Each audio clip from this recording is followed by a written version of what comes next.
Welcome to TESO Consulting Group's DEI podcast series, Why Is It So Hard? Shining Through the Shadow of Resistance. I'm Dr. Tonya Breland. And I am Erika.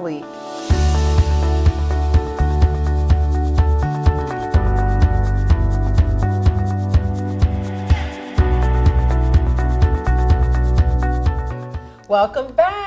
I'm Dr. Tonya Breland. And I'm Erika. And this is our podcast series, Why Is It So Hard? Shining Through the Shadows of Resistance. And in this podcast series, we discuss issues that prevent us from being socially just and free. And the goal is to disrupt the status quo of racial inequality and inequity in systems. And through this, we challenge each other to be the change that we want to see. That goes for us, and that also goes for all of you as well. Those things that we want to change in society, we need to be the change. So we discuss those topics. We've been working in a series called Things I Wish I Knew About Race. So what's our topic for today? So this is part 4, and part 4's topic is Say It Loud, and it's really about positive racial identity. So, when we talk about positive racial identity, we think about where that starts, know, and obviously it starts at home, but it also carries out when we're children in the classroom. When we go to school, we, as parents, when we send our children to school, we fully expect that they are going to leave out of there feeling just as good about themselves as they walked in feeling, if not better. And wouldn't it be amazing if every classroom and every classroom teacher was fully equipped to help a student feel wonderful about their racial identity? So with that said, how do you think that could even happen? Well, in our last episode, we talked about stereotypes. We talked a lot about stereotypes. And what's really challenging about stereotypes is that very often, people in certain groups internalize those stereotypes. Right. And, whether it's true of them or not, they internalize it. And so it's really hard sometimes if, this is the image you see of yourself, right? We talked about, particularly for like Black males, this idea of being associated with criminality, right? So it's kind of hard if this is the only image you see, or this is the repeated image that you see of yourself. And then you get into the classroom and then you're over-disciplined. Right? Or, you're always the one that, or you and others that look like you are always the one that seem to be in trouble or disciplined. Like those kinds of experiences, I think really present a challenge to a positive racial identity, right? And I think really sort of understanding that kind of helps us to, once we know it, then we can do something about it. Right. Yeah. I'll say that, when we look at the statistics of who's in classrooms across our country, there is what we would consider to be what we call a racial mismatch. So the majority of teachers, over 80% of teachers, are white, while more than 50% of the student body increasingly, and it's increasing across the whole country. In our state, it's almost 60% of the student body are students of color. So these are students that are not white students. So there is a cultural mismatch, or a racial mismatch, if you will, between teachers and students. And so if teachers only have one perspective, and that perspective is, their lived experience as white teachers or white people, if you will, then how then are they best able to help their students whose racial identity is different from their own feel good about their own racial identity? Some of that comes from a couple of things. I mean, there are a number of ways to do that, but a couple of things that come to mind, I think about, first of all, that teacher doing some of that introspection and that, reflective work about, okay, now how do I see my students? That's right. Am I seeing my students through my own experience as a white person? So is my dominant, white middle class upbringing the way that I view my students Yeah. and center my conversations with students and the instruction that I have with students and the environment that I create for students? Or is the environment that I'm creating for my students one that reflects all of them and That's their really diversity? important. And if I'm in a homogeneous classroom where the majority of the students look like me, if not all of them, how do I give my white students the experience of understanding, embracing, feeling good about interacting with other students and other people who don't look like them? So how then do I create an environment in my potentially all-white classroom so that my students get a perspective that is outside of that dominant or my dominant culture, if you will? I think that's good. I think those are really great questions. And, I think one of the things to understand that you can do that without teaching like a separate course or class in culture, right? So one of the things to do is to integrate those different cultures, those accurate representations of images and ideas in languages into what you're already teaching. So this isn't about you being a math teacher and, oh, now I have to teach culture. Like, this isn't that. Or, oh, I teach social studies, this is a curriculum, and oh, now I have, this isn't that. This is the integration, right? And the equitable representation of different groups into what you're already teaching. And I can't say that enough, because I think that's one of the things that we hear very often is, oh, now I have to teach this, or I have to teach something separate. And it's just not that. It's just really the integration into what you're already doing. And if you're not already doing that, maybe, sort of creating or being a part of a professional learning community that really studies how do we now bring in, how do we now integrate these different cultures and experiences and backgrounds into the work. Do you remember, I'm trying to remember which book depicted this. There's a book that we were looking at maybe about a month or so ago, that there was a kindergarten classroom where the kindergarten teacher had this culturally rich classroom. Do you remember where that was? Was that think it was Geneva Gay? I thought maybe the culturally sustaining. Possibly. It's hard for me to remember. But in that book, they were it described a classroom teacher's classroom, and it was rich. I think it was Geneva Gay's book. Yeah, I think it was. Yeah, and she talks about Geneva Gay is one of the scholars that does a lot of work in culturally responsive practices and teaching, and she was giving a description of a kindergarten classroom teacher, and this could be done in any classroom, where it was so rich with diverse cultures, from what you saw on the walls to the books that you saw on the shelves, to the conversations that she was having with the students, to the artifacts she had sitting around the classroom. I mean, everywhere you look, the involvement of the families, in all the images of families, and it was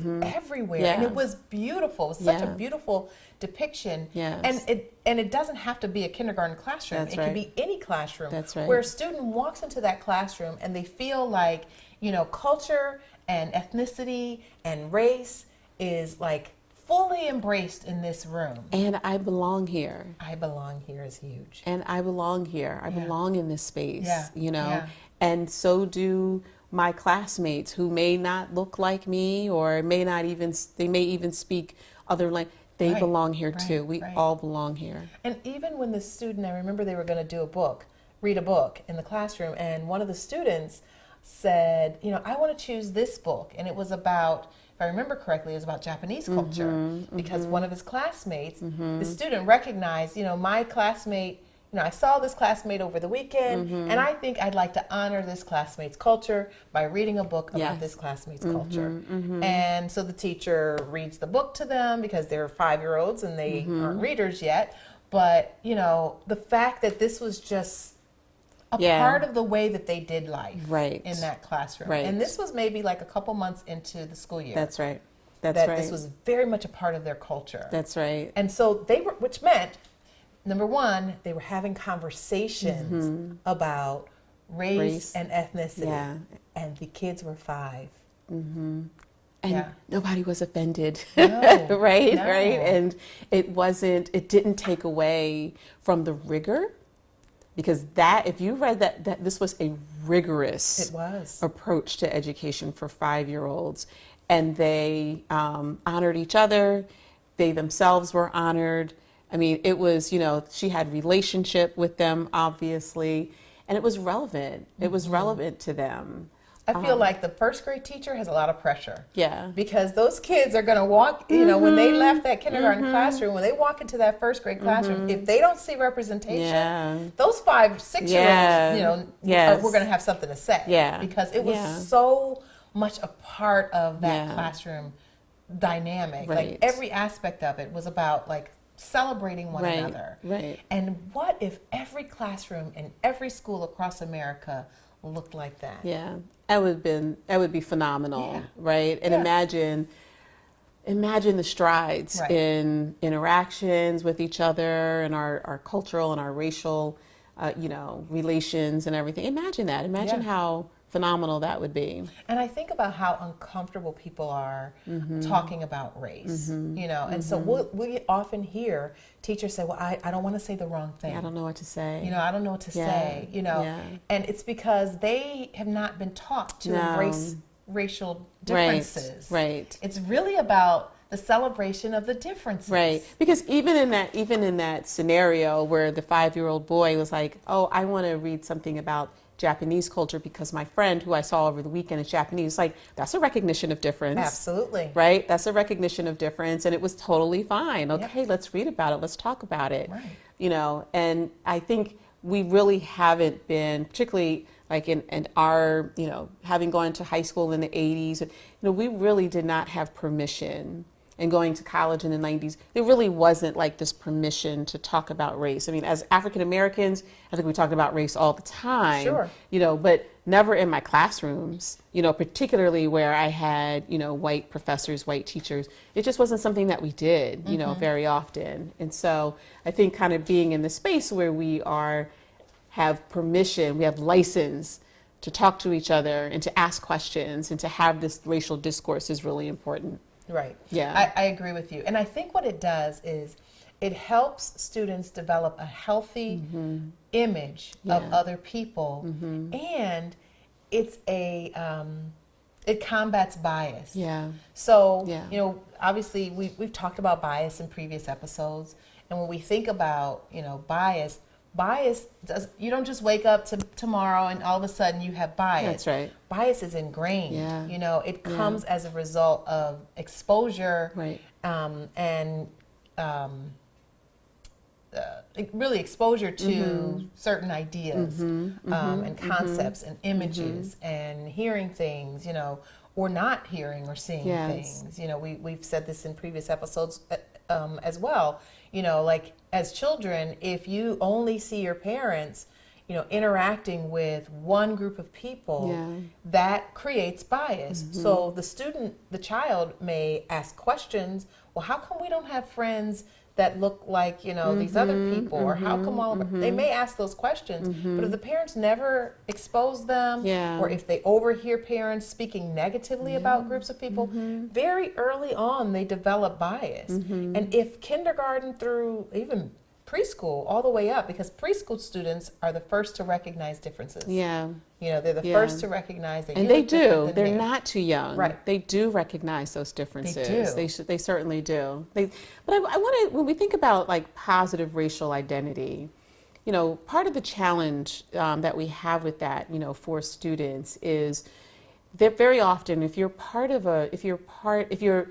in this society, if you're not white, very often your experiences are othered, right? So you're marginalized in some way. So there are things that may not be a part of your background that might be part of sort of like white middle class dominant narrative, right? And so when we think about that as, for teachers, really understanding that, what might be normal for normal or average, an average experience or whatever, may not be the same for your students.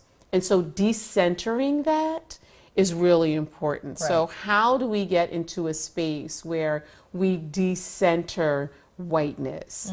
And a lot of people don't like to talk about that.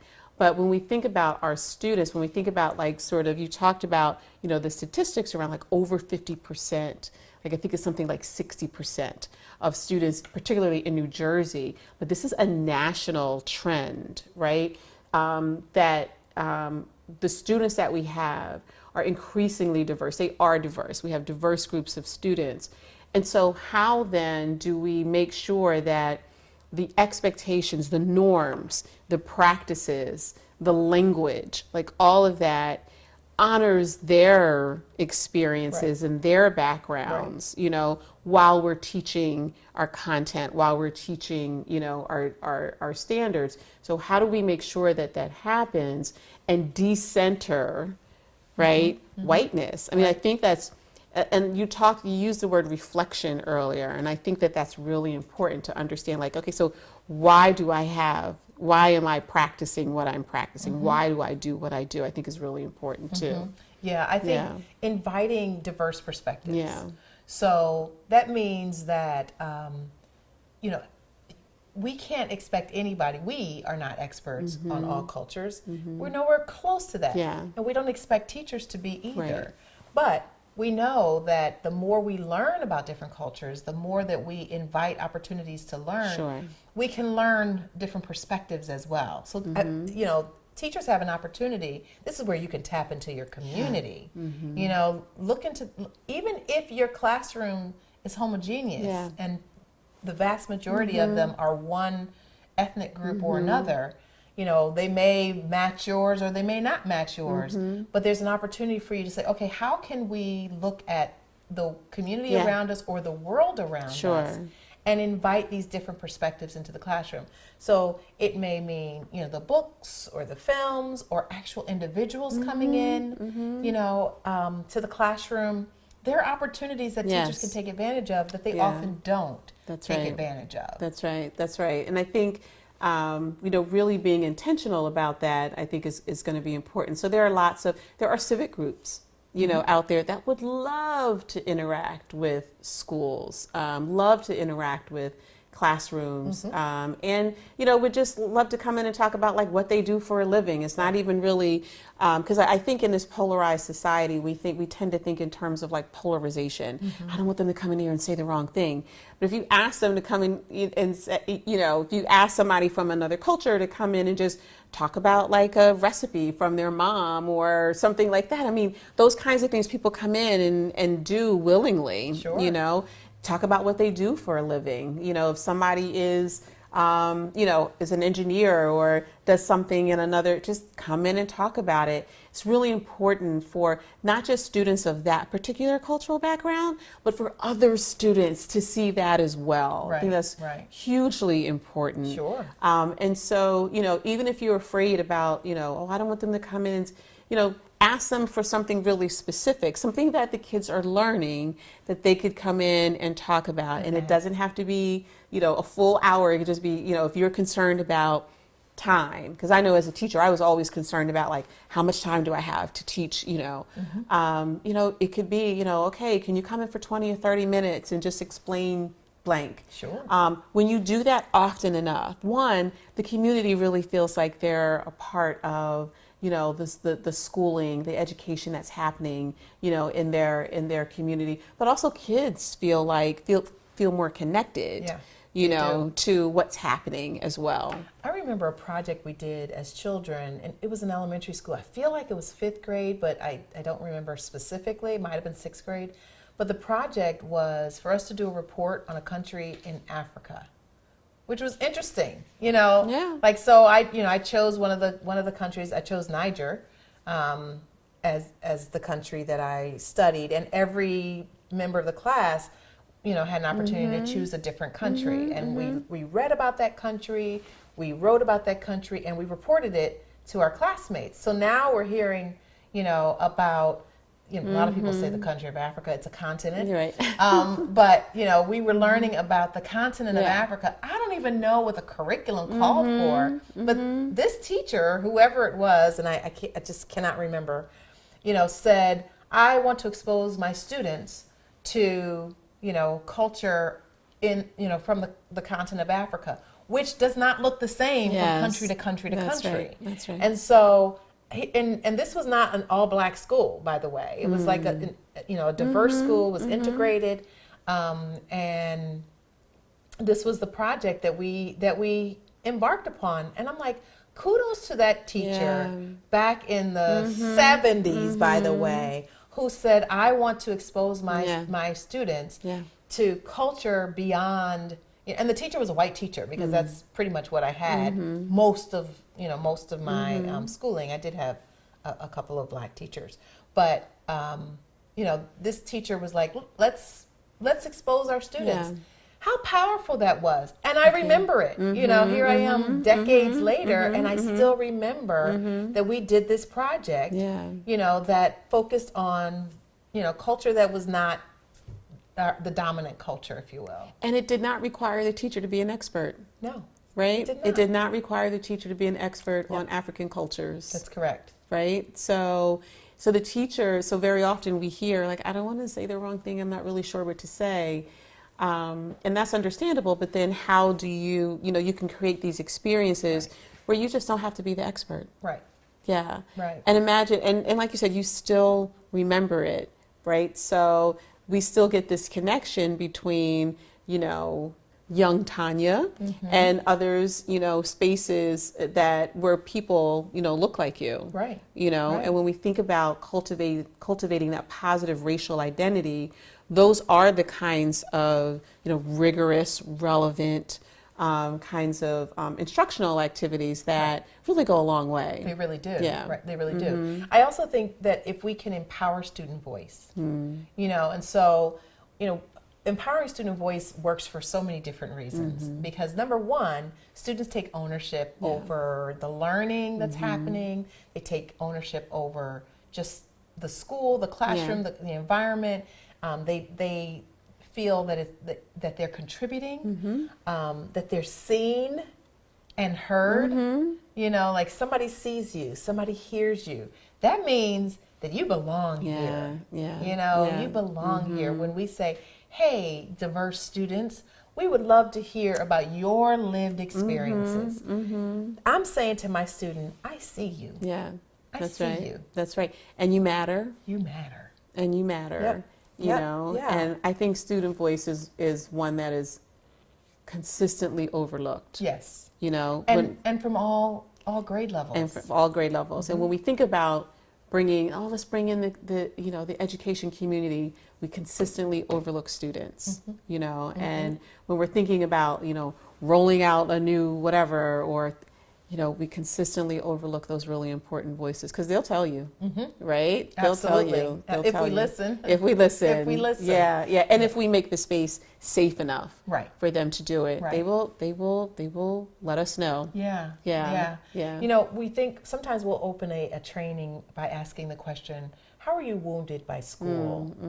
And if you were to ask that question of, recently graduated high school students across diverse communities, I wonder what we would hear from those students. Yeah. And how many of them would say, well, actually, school did not harm me in any way. At school, I was celebrated. At school, my identity was, very much, a part of the community. At school, I felt like I belonged. Yeah.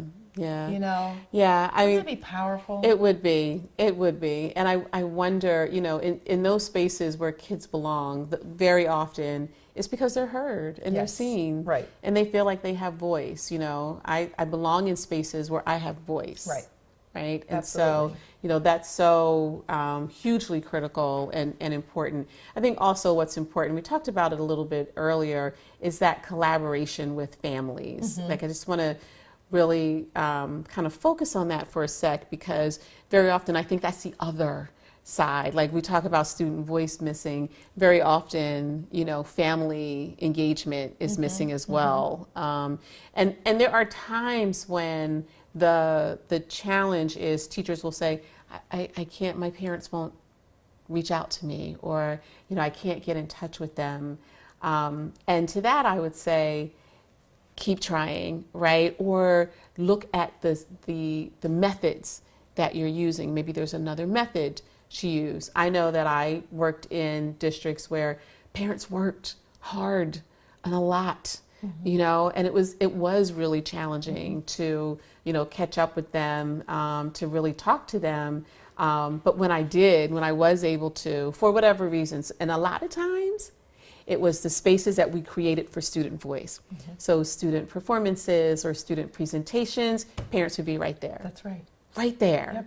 Yep. And so, then we learned like, okay, so this is what parents want and need. So this is how we'll They want communicate to with see them. their children being seen Yes, too. that's right. That's right. Being seen and heard. That's right. And recognized and Yes. honored Yes. and all of that. They That's want right. to see that. That's right. And that's how you can pull parents in. Yes. When you give their students their children a platform, Yes. and you say, that I want to celebrate your child. Yes. They want to be right there with That's you. right. That's right. That's right. That's it right there. Yeah. So 'Cause- I think when we think about and all of that goes to positive racial identity, right? Sure. All of that goes back to, me having, as a student, a positive, racial self-concept, that happens in school too. So it's not just about they should get that from home. It's also how does school support, right? But let's look at something else that we didn't touch on at all. The school also needs to have policies and practices in place. So something as simple as, I'm going to learn this student's name. That's right. That's right. And maybe the student's name may be difficult for you to pronounce. You can get a tape recorder. I'm thinking to myself. You can get your phone and record, and you can say, Yes. can you please pronounce your name for me, Yes. so that I can practice saying That's your right. name, so that I can get it right. Because even that is a part of the student's identity. Yes. Yes. Oftentimes a part of their cultural identity. Their names may be cultural names. And it's incumbent upon teachers to get it right. Get it right. Get it right. Because it says, you matter. That's to right. me. That's right. You're important Because to when me. you consistently give them nicknames, or you don't get their names right, or even kind of make fun of it sometimes, Right. that sends a message. It Kids does. learn. We have this phrase, all children can learn. All children do learn. So they're going to learn something, right? And so in that space, what is it that they learn? What do they learn about you? What do they learn about themselves? What do they learn about how they're, allowed to show up? Right. In society. Right. Like right. they're going to learn something. Right. But you also have to have policies that combat discrimination and stereotyping. Yes. That these things are not permissible in this setting. And that has to be intentional, Yes. right? It doesn't just happen because we're nice people. Right. Right? Right. Like we are intentional. Call that out. That's right. That's right. We are Name it. intentional and deliberate Right. about, Right. anti-discrimination policies. Right. And Yeah. that's what it's all about. So we can't be afraid of it. We have to embrace it. That's right. And That's we have right. to say, okay, this is the climate and the culture that we're creating in That's this right. building. Right. Yes. And in this district. Yes. Like the entire system has to be behind Right. creating this place where students feel that they belong and that their racial identity is celebrated. That's right. And I think then we get it right. Then we get it right. Then we get it right. Then we get it right. We So- hope that you enjoyed this conversation. If you have questions or even feedback for us, we would love to hear it. Contact us on any of our social media platforms, and we'll get back in touch with you. Again, thank you for joining us today. I am Dr. Tonya Breland. And I'm Erika Leek, and I hope you all have a great day.